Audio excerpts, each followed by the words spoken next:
Putin affirms that Russia has contributed to solving complicated issues related to the Syrian crisis and the Iranian file.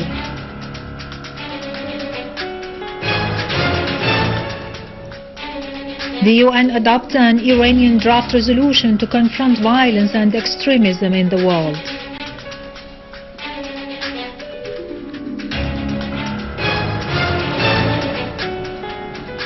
The Syrian Arab army destroys terrorist hideouts and inflicts on them heavy losses in Aleppo, Idlib, Homs and Damascus suburbs.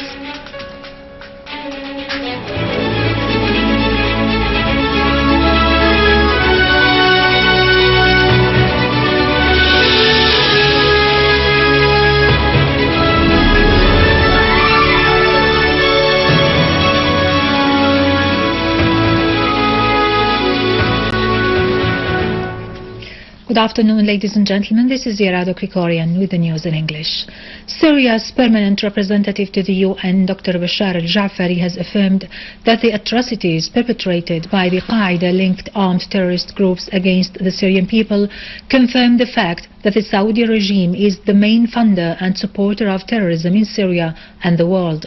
Reading out Syria's statement prior to the General Assembly's adoption of a draft resolution presented by Saudi Arabia against Syria, Al-Jaafari said, "The international legal framework within which the General Assembly works is based on the principle of non-interference in states' internal affairs under any pretext, as such interference would obstruct a peaceful solution through a comprehensive national dialogue among the Syrians." Al-Jaafari warned that such resolutions would encourage the continuation of armed violence in service of the agendas of certain states that seek to foil the Geneva II conference. The paradox, Al-Jaafari added, is that the Saudi regime, which represents the peak of human rights violations practiced against its own people as well as against Muslim and Arabs, and which is the main exporter and patron of the Takfiri terrorism, ironically submits a draft resolution that calls for the protection of the Syrian people, while it is openly set at the same time on interfering in Syrian affairs and igniting the crisis and obstructing its solution.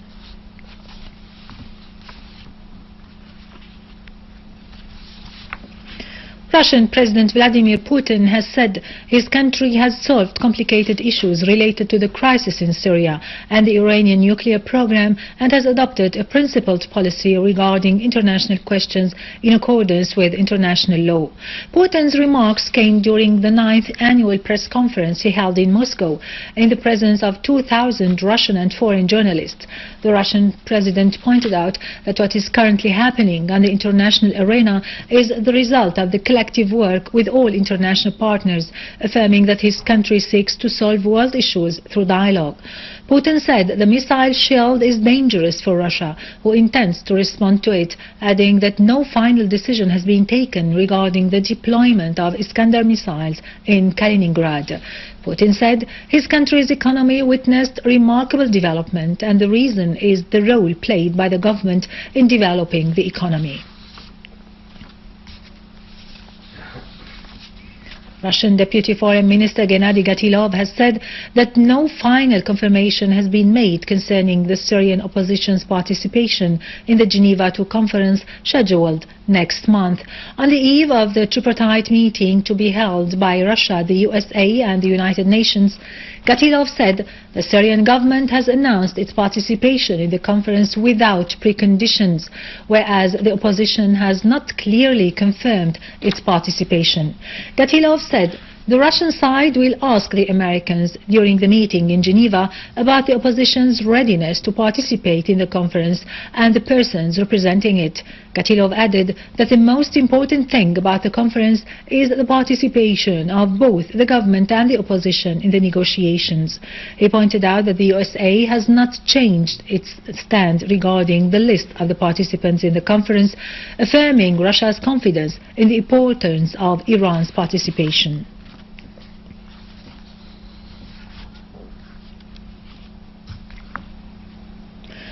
The UN General Assembly has approved with a majority the Iranian President Hassan Rouhani's proposal to confront violence and extremism in the world. The Israeli entity's representative has criticized the adoption of the draft resolution. Iran's permanent representative to the UN, Mohammad Khuzai, said the UN adoption of President Rouhani's proposal as a resolution is an important achievement of the international organization as it aims at uprooting this despicable phenomenon which immensely jeopardizes the world. The Iranian representative said his country calls for combating the phenomenon of terrorism and extremism in the world, particularly in the Middle East, stressing that what is happening in Syria and some African countries is a wave of extremism and terrorism that threatens world security and stability and leads to the death of thousands of innocent people every year. Khuzai referred to hundreds of European youths who fight on the side of terrorist groups in Syria and other places in the world and carry out acts of killing, destruction and sabotage.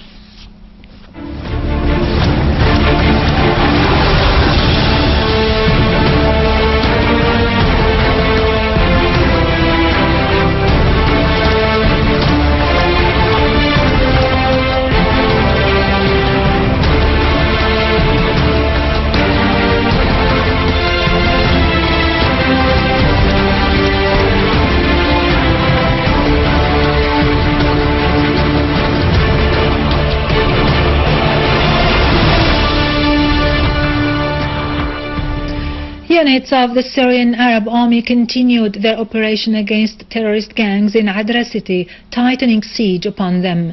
A military source said that the army was able to disrupt their supplies routes, eliminating scores of them. The army dismantled a large number of anti-tank mines weighing between 15 to 25 kilograms. In Hom's countryside, units of the Syrian Arab Army destroyed a number of boats used by armed gangs in Qisin Gulf in Al-Rastan. Our armed forces also killed and wounded members of an armed terrorist group in Al-Ghasibiyya and Al-Khalidiyya in Ad-Dar al-Kabira.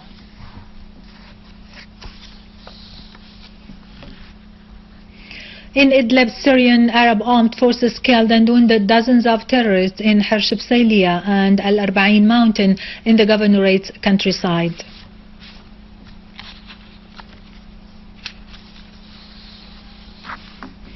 In Aleppo, units of the Syrian Arab Army killed and wounded dozens of terrorists in 6 different neighborhoods and intercepted an infiltration attempt by a terrorist group into Al-Amiriya area, killing most of its members.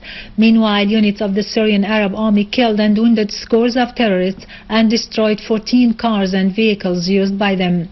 Army units also destroyed cars loaded with weapons and ammunition and killed the terrorists inside them.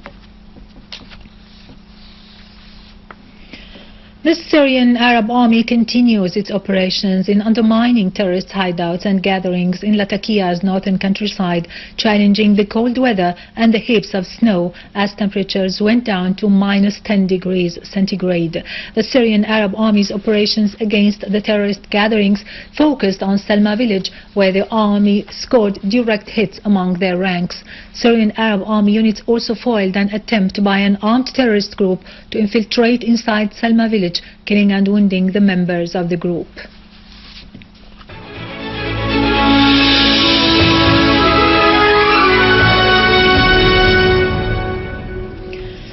The film The King of the Sands by the Syrian director Najdat Anzour exposes the ruthlessness of the Saudi founder who exterminated his reveling emirs and later massacred his own troops when they became a liability.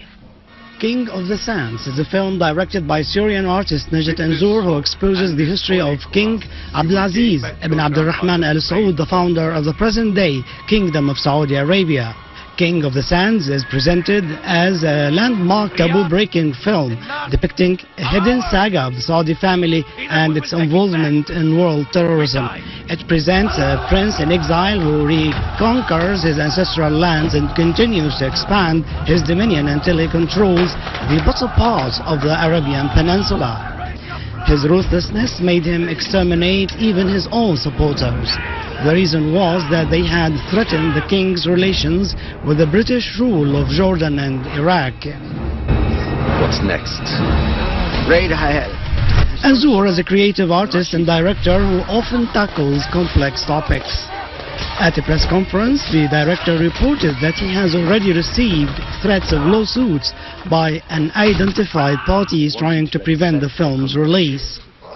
The film seeks to defend Syria's struggle against Wahhabi terrorists. The King of the Sands is concerned also to draw attention to Syria's civilized image. There are many important issues in Syria that need to be discussed. The film will be presented to public audience in different Syrian governorates very soon. Our ambition as Syrian artists is to reach universality. This film depicts Western imperialism as impinging on the monarch's independence, foreshadowing the kingdom's future entanglement in world terrorism by its unmistakable support of heavy jihadists all over the world. By the law of God, I choose you to be mine. I am Abdulaziz. Now to latest business and market news, but after a short break, stay tuned.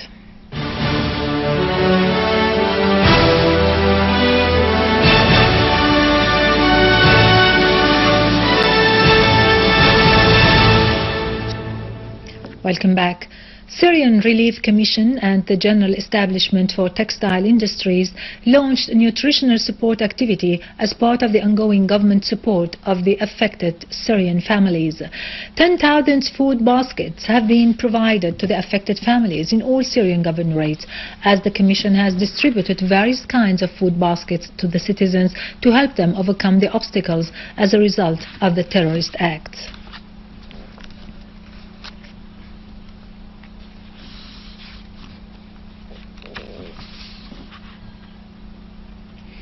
A source in Damascus Securities Exchange asserted that the number of the investment accounts that have been opened during this year reached 900. The source also added that Sham Islamic Bank and 4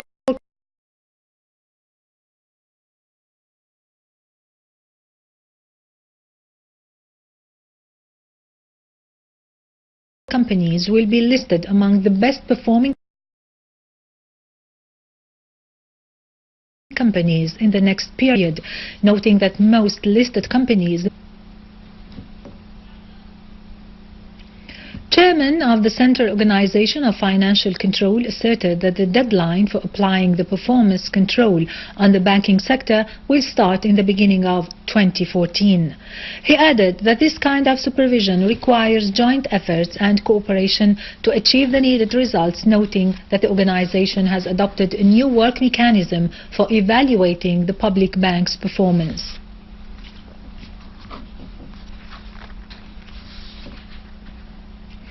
The Ministry of Domestic Trade announced that the prices may decrease during the upcoming few days after applying the decisions of prices limitation.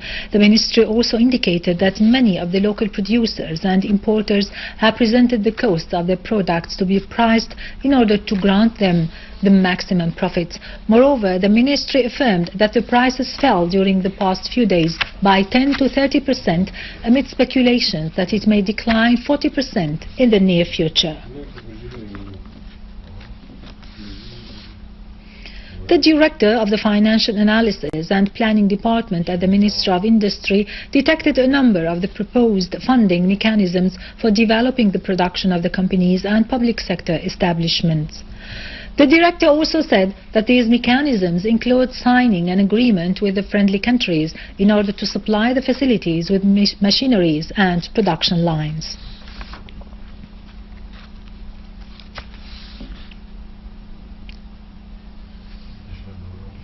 U.S. crude oil traded near the highest price in a week after crude stockpiles declined in the U.S. Futures were little changed after rising 0.6% yesterday.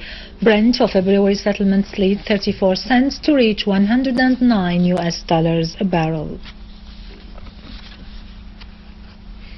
European stocks rallied after the Federal Reserve's decision to slow the pace of its bond purchases boosted investor confidence in the U.S. economic recovery, while Japanese shares advanced, with the Nikkei stock average closing at its highest in 6 years.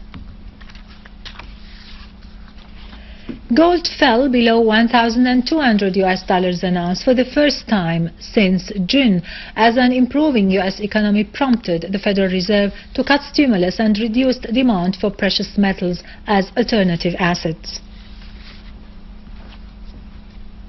Finally, the U.S. dollar climbed against most of its 16 major counterparts after the Federal Reserve decided to slow stimulus that seemed to have debased the U.S. currency. With this, we end our news for today. Thank you for watching. For more details about Syria and the region and to view this bulletin again, you can always visit our website in English, syriaonline.sy. Till next Saturday, have a blessed weekend.